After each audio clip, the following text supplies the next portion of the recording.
Artika Shukla, you might have heard about me. मेरी 4th rank आई है इस बार and I'm a medical science graduate. I'm an MBBS and I was doing MD which I left, so I don't have that degree. And this is my first attempt and my optional was also medical science. Anybody from medical science optional?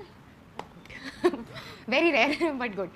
Okay, so I've been called कि मैं आपको अपना strategy बताऊँ.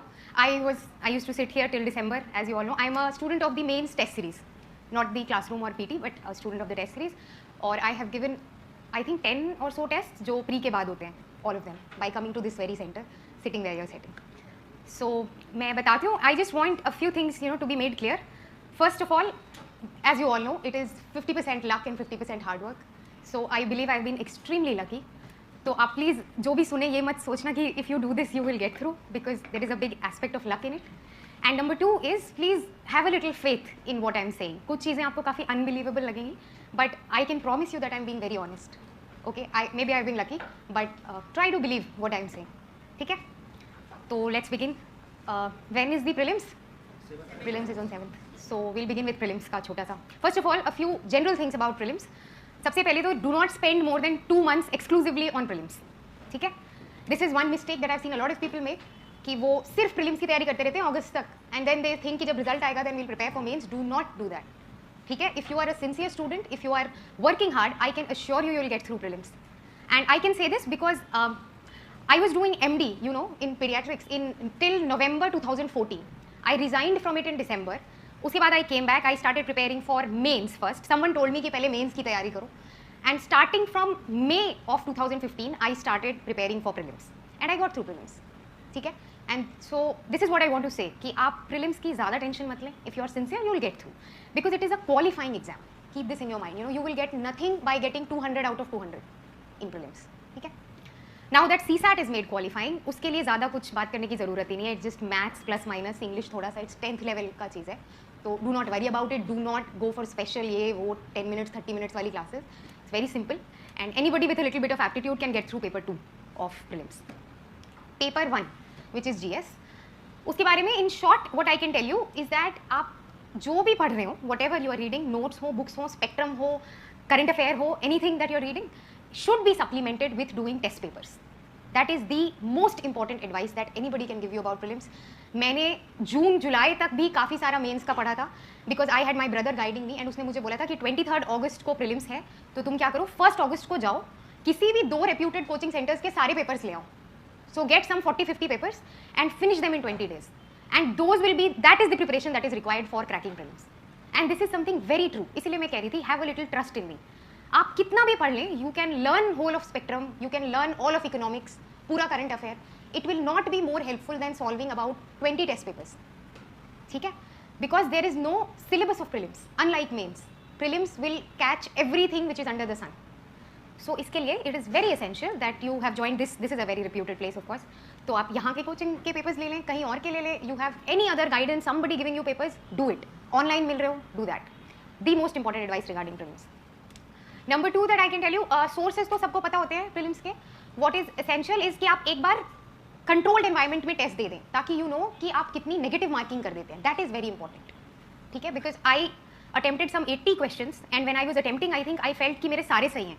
I found the paper very easy last year का जो हमारा आया था. And when I came back I realized कि मेरे 20-25 तो गलत थे. So this should not happen with you. So try to reduce your negative marking क्योंकि मैंने कोई भी controlled setting में टेस्ट नहीं दिया था. I did it all in my room. कि कर रहे हैं फिर आंसर देख रहे हैं फिर उसको बुक की तरह पढ़ ले रहे हैं पेपर को, that way. So this is one thing that you should learn from me. You should give 1 or 2 tests in controlled setting या तो आप अच्छे से अपने को assess कर लें उसी तरह घर पे बैठ के भी. So that is one very important thing regarding prelims. Prelims is qualifying. ठीक है? So don't get too stressed about it. आपके चाहे 100 आ रहे हो चाहे 200 आ रहे हो, it doesn't really matter. Right? Your aim is to get through the mains examination. That is what will get you in the final list. That is what will make you a topper. So I will talk more about that. ठीक है? Prelims is cool. Okay? Any content related अगर queries हैं तो वो तो you have teachers, you have guidance, ample guidance in Rajendra Nagar, more than required. So I can only say कि आप papers करें, it will sail you through. ठीक है? Then we come to mains. Mains के लिए what happens is when you are done with prelims, you are left with 3 odd months, and that is the toughest part of the entire year. That is the part जहाँ पे every day your strength will be tested as much as your knowledge, because every day you will feel that you are doing something wrong. आपका optional छूट जाएगा if you are doing paper 1, paper 2 छूट जाएगा if you are doing paper 4, ऐसे छूट जाएगा if you are thinking of improving optionals. So that is one place जहाँ पे very specifically I will say work on your mind. Do not get bog down. आप ऐसा मत सोचिए कि आपको हर दिन सब कुछ पढ़ना है. You come to give a test, you get maybe 60 marks in it. Do not get bog down by that. Okay, it is a long process. चाहे कोई आपको कुछ भी कह दे, your rank and merit will be decided on 3rd of December. वही date है ना शायद मेंस की. बस, तो उसके पहले कोई टॉप कर रहा है, कोई लास्ट आ रहा है, it does not matter. Hold your patience, hold your strength for 3rd of December. That is the day you are going to be tested. मेरे साथ ऐसा बहुत हुआ था. I was very secluded. मैं टेस्ट देने आती थी, somebody used to say ये हो गया, ये बिल आया, ये एक्ट आया. I used to go back and cry for an hour. फिर मेरा एक दिन खराब होता था उसमें. Do not do that. End तक you will do well. Okay, have this confidence in yourself. And this is what I've been writing and saying to many people कि more than knowledge, this is a test of your strength, of your patience, of your personality. ठीक है. Mains के जो number होते हैं, mains का जो marking pattern है, that is something so opaque कि मैं भी नहीं बता सकती कि मुझे क्यों मिल गए, है ना. Why I got selected, because I don't know what work, what did not. अभी नंबर्स आ गए हैं, even then I can not tell you. I will tell you one very personal thing. Paper 2 देने के बाद when I came back, I was crying. I was actually crying in my hotel room जब मैं वापस आई थी कि ये तो मतलब बर्बाद हो गया. And you know what happens, you spend all your time preparing paper 2 and 3, right. 1 तो हार्डली कोई पढ़ता है, 4 तो ऐसे ही बहुत पता नहीं कौन पढ़ता है और कहाँ से क्वेश्चन आते हैं. And you may be you prepare your optional and you prepare 2 and 3. मतलब I used to do that. और जब मेरा 2 was a paper in which I was close to tears while giving the paper and I actually cried while coming back because I did not have an idea about 5 or 6 questions. बिल्कुल ही नहीं, कभी देखे ही नहीं type के. And the rest of it तो वही टाइम मैनेजमेंट से ही थोड़ा स्क्रू अप हो जाता है. So that is what happened and I have got 96 marks in it, which is probably a very good score in paper 2 this year. People have not crossed 80, most of them, some have not crossed 90. So it is apparently the best. मतलब paper 1 से ज़्यादा number मुझे 2 में आए. So this is what you should learn from my experience. This is the only thing that I am better at than all of you. It is not knowledge, it is just experience. Take this experience from me. आपको कोई लगे कि you have done this horrible big mistake, it does not work out that way. ठीक है, many times. So what I should have done is I should have come back and read 3 and 4. मैंने उस दिन इतना time बर्बाद किया क्योंकि I was crying because of paper 2. So don't do that. Now coming to the strategy. Mains में there is the first paper is an essay. You have to write 2 essays. Okay. Quick points about the essays. There is no ideal essay. किसी भी topic का कोई essay नहीं होता है. Just go through the topics जो आए हैं. You know, you will 2 friends can interpret that sentence differently. इतना subjective essay आता है paper में. Right? I wrote an essay on dreams and dreams that don't let India sleep. This was one essay. Now this is something so wide in scope. है ना, कोई भी it can be so different for so many people. For a doctor it can mean something different, for an engineer it's different. आपका कोई और optional है, आप उस साइड से सोच सकते हो. So for an essay, what I did was, do not do it. I did not write any single essay. मेरे पास टाइम ही नहीं मिला मुझे, मैं इतना सारा बाकी सब कुछ पढ़ना था. Do write a couple of essays क्योंकि वहाँ पे जाके time management becomes an issue. तो एक बार try to write 2 essays in 3 hours. ठीक है. Other than that, no special preparation is needed. Every thing that you're preparing for in GS will help you in writing the essay if you're thorough with the newspaper, with articles, with frontline, with this, that, whatever you're reading. तो वहाँ पे बन जाएंगे. वो जितने 1200,000 words मांगते हैं, you can do it. One thing that I did was कि एक दिन पहले when I went to that hotel कुछ करने को नहीं था, so I googled the quotes of some important people. Okay, you can like I googled Nelson Mandela, Mahatma Gandhi, Max Weber, और कौन था, Martin Luther King, Lincoln, quotes on democracy, on nationalism, on nation building, on education. तो I like reading quotes. तो मैंने ऐसे 10-12 quotes लिख लिए. वो मैंने 10-12 बार पढ़ लिए कि अच्छा एजुकेशन पे ये बोला है, कोफी अन्नान ने पीस पे ये बोला है, किसी ने कुछ बोला है. होना ही होना है कि जो एसेज आएंगे you can start one of them by this. क्योंकि डेमोक्रेसी, पीस, नेशन, यूथ, इनके अलावा कहाँ से आएंगे ऐसे, या वुमेन. तो this is called you know this is something smart that I think I did. तो डू दिस. एक दिन पहले learn a few quotes, start your essay with a quote, explain the quote. It gives a very nice touch to it ना कि आपने इतना पढ़ा है that you know what Kofi Annan thought of peace. And it is just something that you read yesterday, but this is how you should prepare. और फिर आप and भी कर दो एक कोट से. It will give a very nice you know feeling to the person who is checking, I suppose. और अच्छा हो जाता है. ऐसे में ज़्यादा टेंशन की ज़रूरत नहीं है. B very diverse about it. बहुत सारे पॉइंट्स ले लो. ड्रीम है तो बस ये नहीं कि जो तुम्हारी ड्रीम है बस वही लिखाया 10 पेजेस में. टॉक अबाउट इकोनॉमिक ड्रीम क्या हो सकती है, सोशल क्या हो सकता है. ये ड्रीम है तो इसके 10 एस्पेक्ट क्या है, इफेक्ट्स क्या है, पहले क्या होगा. Chart that thing in your mind for 10 और इज टू मच 7 minutes और सो एंड देन राइट. ठीक है. Anything you write will be of a wonderful standard that I can assure you. इसलिए आप ऐसे मत करो. I have known people who have written things and cut and then written again. Do not do this. The person who is checking may be has even less knowledge than you. You have been preparing. तो do not do this. थोड़ा अपने में confidence रखना है और ये quotes वाला थोड़ा करना है and be brief, use simple words, बस be very diverse about it और ऑप्टिमिस्टिक कंक्लूजन्स। चाहे कोई भी टॉपिक हो, चाहे टॉपिक बहुत ही सैड सा हो, वुमेन की हालत बड़ी ख़राब है, एजुकेशन कहाँ जा रहा है कंट्री का, यू शुड बी ऑप्टिमिस्टिक, ठीक है। So bring up a very nice optimistic conclusion and finish on time. ऐसे का इतना ही है। Mains 4 papers, paper one is all static, है ना, हिस्ट्री, जोग्राफी, लॉट ऑफ क्या disaster and something, and society is one thing which is very dynamic in paper one. So the strategy should be static. आप prepare कर लो prelims के साथ, ठीक है, क्योंकि प्रीलिम्स के लिए तो पढ़ना ही है सारा, तो प्रिपेयर इट इन अ वे कि आंसर भी लिखने आ जाए थोड़ा ज्योग्राफी का ना, कोई पूछ दे कि ओशन करंट पे 5 नंबर है तो you can write that, make that, क्योंकि प्रीलिम्स के लिए you are preparing. So very smartly जो पार्ट्स ओवरलैप कर रहे हैं उनको आप अभी प्रिपेयर कर लें अगस्त के पहले, fine. Society and others, a lot of booklets, a lot of this thing that thing, I would say किसी एक, इफ यू रिस्पेक्ट और you have faith in someone coaching, get that material, और जो आपका newspaper की knowledge है that will add. और कोई ऐसे static questions actually never come in UPSC कि सोसाइटी क्या होती है, कितनी फैमिलीज होती हैं, जनरेशन क्या, these things do not come. The only thing that comes is आज की सोसाइटी में खप पंचायत आ गई हैं, what do you think of that या what will you do for that. तो that is something very relevant to you. ये हिंदू पढ़ने से या न्यूज़पेपर्स पढ़ने से you will know, you can write a decent answer. So I am just here to, you know, I have heard this quote कि simplicity is the ultimate sophistication. So I am just here to simplify the process. यहाँ पे आपको इतने लोग मिल जाएंगे who will complicate the process, who will say कि mains में ये करना है, वो करना है, इट्स वेरी डिफिकल्ट है, बड़ा ये है, वो है, ऐसा कुछ नहीं है, ठीक है। तो पेपर 1 में complete the static portion with the prelims, जो डायनेमिक है, you will have it, you will know it if you are a sincere student. और आंसर राइटिंग तो आई विल टॉक अबाउट बाद में कि वो कितना इंपॉर्टेंस है to increase that. Coming to paper 2, a lot of sources, everybody knows the sources, you have Lakshmikant, you have PRS, you have PIB, you have ministry की websites बहुत सारी, education, health, women, youth, कुछ भी जो हो रहा है, you have current affair materials from this coaching, very nice, very concise and crisp material. Any other thing that you are doing, I used to follow Insights on India as well, एक site है, you might have known, जिसमें काफ़ी questions आते हैं, you know, daily they post up questions. I used to do that and that is also helpful. बाकी Vijay's के current affairs हैं, you have your own Hindu के notes and this and that.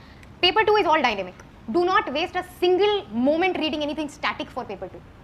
This is something nobody tells you. वो जो means का syllabus है ना, that seems very static.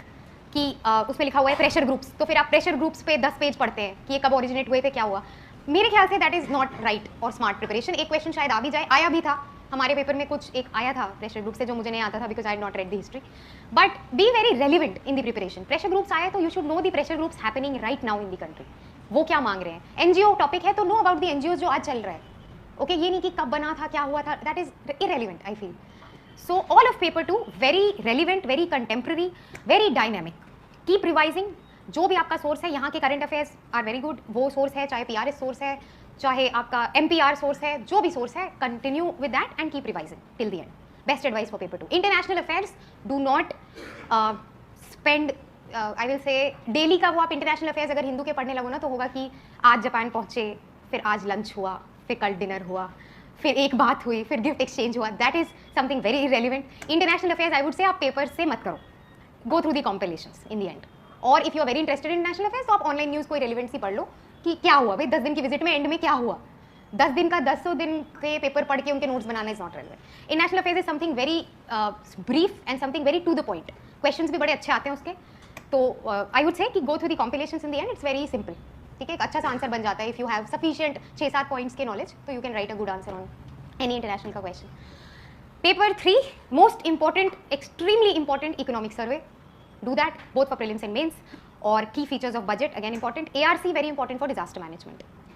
And answer writing I'll tell you. Paper 4 very categorically I'm saying it requires no special preparation.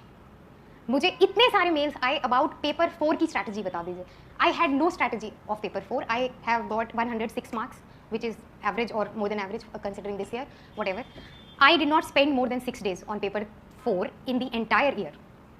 ठीक है, and 3 of those days were before prelims, जब मुझे पता ही नहीं था कि एथिक्स होता क्या है, तो आई बॉट दैट बुक और मैंने थोड़ा सा पढ़ा। एक आईपीएस ऑफिसर्स की कोई बुक है विच आई हैड बॉट। और पेपर 4 के लिए I will just tell you one thing that I prepared for it by going through Vision के test papers, something very honestly I want to confess. I was Vision का test series का student, so they had this test papers. मे में कभी उन्होंने कोई ethics के test लिए थे। I went through that, I went through the answer booklet, I understood कि आंसर लिखते कैसे हैं कि अगर क्वेश्चन है यू आर द डीएम तो आंसर ऐसे आई एम द डीएम करके स्टार्ट नहीं करते हैं. You start it with okay considering the facts what I would do in this situation. This somebody has to teach you this also, you know, if you don't go to a coaching. ये भी तो पता होना चाहिए. So this is what I learn from the test series. मैंने खुद से इसमें हार्डली कोई एफर्ट लगाया है. I think this is a test of your analytical and decision making capabilities which you cannot learn in an year. And it is a test of common sense. बहुत ही common sense के questions आएंगे ethics में. Do not listen to people कि ये करो वो करो, 100 केस स्टडीज पढ़ के जाओ. It won't be repeated, right? So join any good test series, get their papers, learn कि लिखने का तरीका क्या है. अगर 4 ऑप्शंस होते हैं तो how do you approach it. Do not go for extremes. बिल्कुल ही तोड़ फोड़ कर देनी है किसी आंसर में, ये नहीं करना है. और बिल्कुल ही बेनाइन हो जाना है, ये नहीं करना है. Go for a middle path. ठीक है. हाउ टू राइट वो आप किसी टेस्ट सीरीज से समझ लेंगे. What is the way to approach, that is all that is needed. I can tell you this, ethics में ऐसे क्वेश्चंस आते हैं कि गांधी जी का ये कोट था, what do you understand by it. This is not something that you can learn and this is not something that you should waste time upon. ये तो you go there, you see the quote and write about it. ठीक है. So don't be worried about paper 4. It is a big this nightmare for students. I would just say be a little bold, be a little courageous. आपको जो लग रहा है आप वहाँ लिख के आओ. Do not go for extremes. वो लग रहा है तो then you are wrong. ठीक है. Do not go for extremes and choose a middle path. आप थोड़ा सा सोच लो कि you are the administrator, you know, you're not a student raising protests. तो अगर कुछ ऐसी सिनेरियो आता है, think of कि पीस कैसे बिल्ड होगा, कंसेंसस कैसे होगा, and go for middle path. They even give you options, तो उसमें कुछ ज़्यादा सोचने की भी बात नहीं है. So that is all about mains. PT I will not talk about. Personality test, the most whimsical part, so वो छोड़ देते हैं. Means answer writing, something very specific which I want to say is कि एक चीज़ जो मैंने की which I think raised my bar, because I very honestly feel कि मेरा कंटेंट बहुत अच्छा नहीं था. You know, I am a doctor. मैंने 14 के नवंबर से स्टार्ट किया था. I was not very well read as most of you here maybe. But ठीक है, साल भर प्रिपरेशन थी तो थोड़ा बहुत तो आता ही है हर किसी को जब जाते हैं. But what I did was कि मुझे ना बड़े लोगों ने बोला था कि ये तो बेकार होता है, इंट्रोडक्शन लिखना, कंक्लूजन, ये क्या होता है, ऐसा थोड़ी होता है, इतना टाइम कहाँ मिलता है. But what I did was, मैंने विजन की टेस्ट सीरीज के कुछ मॉडल आंसर्स देखे और उसमें मैंने देखा कि they always begin with an introduction and they always and with a conclusion, है ना, जो मॉडल आंसर्स होते हैं. सो आई थॉट कि ठीक है, कंटेंट तो वैसे भी नहीं होता मेरे पास, तो ये तो लिखी आऊँगी, you know, because I can write English और थोड़ा बहुत तो आता ही है, कोई भी क्वेश्चन है तो ये तो कराऊंगी. So this is where this test series has helped me, and which is why I say कि test series is the most important investment that you can make. अगर आपके पास 10,000 रुपए हैं, 5,000 रुपए हैं, आप उनको बचा के टेस्ट सीरीज में लगा दो और कोई किताबें भी मत खरीदो. Get an internet connection and join a test series. That is enough. तो this is something which has helped me enormously. मैं यहाँ आती थी, first test which I gave, I ended it in 3 hours and 45 minutes. Because मैंने सोचा था कि अब लिख के तो आऊँगी, जब आ रहा है तो I will write everything, चाहे जितना टाइम लग जाए. So I wrote everything and I always began with an introduction. मुझे एक बार I remember विजन के टेस्ट सीरीज में I got this comment कि introduction should be brief. It should not cover more than 1 page. But this is something which you know you should practice with it. You should learn कि अगर आपको 7 minute मिल रहा है and the question is something very basic. Make in India पे question है, you know 10,000 points on it, but you have to write an introduction. आप एक line जरूर लिखें कि मेक इन इंडिया क्यों रेलिवेंट है आज की कंट्री में, आज की गवर्नमेंट में, आज के यूथ के लिए. Write it in 2 lines, begin your answer, finish it, give an optimistic conclusion. If this goes to fruition, if this coupled with skilling can be brought to a completion, India would soon join the rank of greatest nations in the country. Ended with this. Question ने ऐसा कुछ मांगा भी नहीं था. But this is something I feel added to my answers. I got 112 in paper 3, which is too much. And I was the most scared of economics जो इस paper में आता है. मैंने कुछ ढंग से उसकी पढ़ाई भी नहीं की थी. आई think I just did current affairs of economics. वैसे जो स्टैटिक चीज़ें होते हैं तो आई was very shaky on that. वैसे वो अब आता भी नहीं है. But this is something which I would say कि आई एम प्रिटी श्योर मेरे जो नंबर आए this has a big relevance to it. There were questions I knew nothing about. Space technology पे क्वेश्चन था, मुझे आता नहीं था, but I began with space technology. क्यों इंपॉर्टेंट है, क्या है कंट्री में आज रेलेवेंस. एंड में कि अच्छा ठीक है ये सैटेलाइट है, थोड़ा बहुत ही पता था उसके बारे में. व्हाट कैन बी डन अगर इस सैटेलाइट में एक ये चीज़ भी आ जाए तो we can even manage this. An optimistic conclusion, a good introduction, relevant content. Because देखो something which is very honestly speaking, content ना हर किसी का similar होता है. मेक इन इंडिया पे आप क्या नया लिखोगे जो बगल वाला नहीं लिख रहा. After a point when you have reached prelims and you are a sincere and serious student, हर किसी का content similar होता है ना यार. People are reading economic survey, people are looking at the PM speech, और वो कुछ अपना सोच रहे हैं. तुम नया तो उसमें कुछ लिख ही नहीं सकते. वो तो गवर्नमेंट का क्वेश्चन है कि गवर्नमेंट क्या कर रही है मेक इन इंडिया. तो that is why these are the ancillary aspects of preparation which you should really strengthen. ठीक है. तो this is one thing very important about mains. Train yourself to write introduction. चाहे आपको कोई बोले ये बकवास होता है, इससे कुछ नहीं होता है, तो बेकार लोग लिखते हैं. No, you are going. Ever since I got selected I have been asked to talk on some 20-30 places, platforms. You should know how to introduce yourself. You should know how to talk about the content and conclude your speech. This is something very relevant to the place where you are going. I feel, अब मुझे लगता है ऐसा. Yesterday I went to a place जहाँ पे the Minister of State, Mr. Jayant Sinha had come. He gave such a wonderful introduction. So this is what I'm saying कि आप इसको irrelevant मत समझें.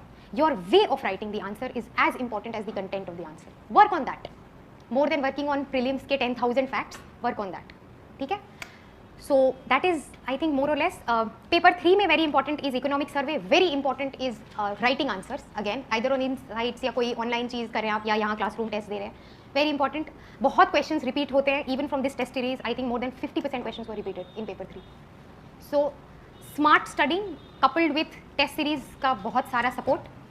And what else in paper 4? Paper 4 मैंने आपको बता दिया. It requires थोड़ा सा smartness in preparation. Do not go into details of कि किसकी क्या फिलॉसफी थी. ऐसा मुझे लगता है बिकॉज हमारे साल ऐसा कोई क्वेश्चन नहीं आया कि व्हाट इज डिओन्टोलॉजिकल एथिक्स, कौन सा क्या एथिक्स, किसके फादर कौन थे. Nothing of that sort.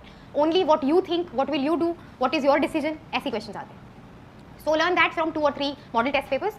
आप अपना थोड़ा थिंकिंग थोड़ा सा डेवलप कर लें as an administrator and go and bare your heart out. Ethics में one very important thing is कि time management is very important.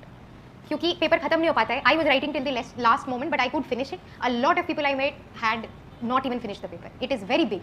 तो एथिक्स का टेस्ट आप कम से कम 2 तो देना ही देना है.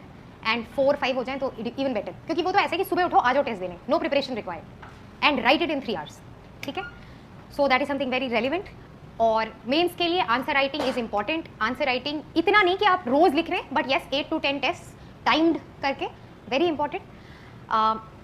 It is a very simple process. I would just conclude with this कि the most important or the most hard जो obstacle आपके रास्ते में है वो आप खुद हो. मैं खुद थी अपने रास्ते में. I joined this test series. मतलब वो पैसे मैंने आके फरवरी में दे दिए थे. इनकी एक टेस्ट सीरीज होती है ना मेंस की फरवरी से. So I came to Delhi. I paid them. I went back home and I did not read. I did not write any test. I came in September and then I started writing test. So you are the obstacle in your way. Had I done it from February itself, मुझे लगता है और कुछ अच्छा होता. Right? So don't be afraid to start. If there is one message that you should take away, do not be afraid to start. Start now. Start with all your doubts. Start with fear. Start with pain. Start where you are with what you have. This is something I've written somewhere else also. आपको डर लग रहा हो, आपकी preparation ना हो, कल test है, अब मैं प्रिपेयर करके दूंगा, ये तो is the worst thing that you can do to yourself. UPSC में you will prepare for an year like me, like a nerd, and you will go and you will see कि आपको 10 questions तो आते ही नहीं है. And this will happen. This will happen to you. That is why I am saying do not wait for the time जब आपका सब prepare हो जाए and you will go and give and you will know all the 20 questions of the test.